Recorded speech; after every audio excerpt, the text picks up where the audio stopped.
ومعنا في الاستوديو العميد الركن صفوت زياد الخبير في الشؤون العسكرية والاستراتيجية. أهلا بك سيادة العميد. كيف ترى سير المعارك في سوريا لا سيما العتيبة وبعدها في درعا؟ يعني أنا أعتقد أن المشكلة الرئيسية الآن أو المعركة الرئيسية الآن التي تدور في الغوطة الشرقية وحول منطقة العتيبة تحديدا والعبادة. النظام ادعى منذ يومين أنه سيطر عليها. الثوار الآن يتحدثون تجمع أنصار الإسلام، كتايب الولاية الحسين أيضا في نفس الوقت تقاتل في هذه المنطقة. ونعتقد أن خطورة المنطقة تحديدا في مثل هذا الأمر أنه يحاول أن يناور النظام من هذه المنطقة، من منطقة المطار، وأيضا يأتي من منطقة قاعدة الدمير. يأمل بصورة كبيرة في أنه يتقدم إلى النشابية والبلالية ثم يتجه بعد ذلك ليقطع طريق المتحلق الجنوبي. لكن الثوار إلى حد كبير متماسكون. الموقف يتوالى على مدار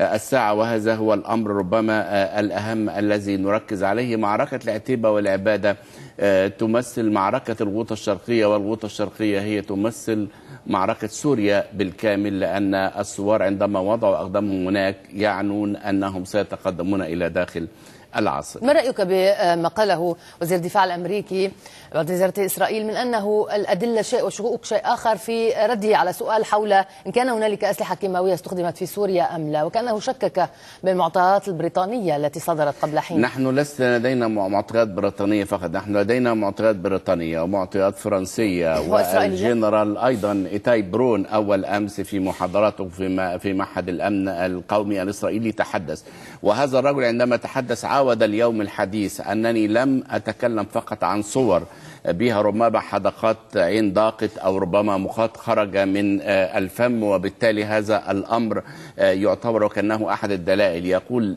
هناك دلائل أكثر، هناك عينات من التربة تحدث عنها الفرنسيون، هناك أيضا ربما أيضا مصادر أخرى أصبحت لدينا. الأمريكيون لا يتحدثون ولا يريدون أن يؤكدوا هذا العمل، لأنه حتى الآن ربما الرئيس الأمريكي والبنتاغون حتى الآن لم يتهيأ لمثل هذا الأمر.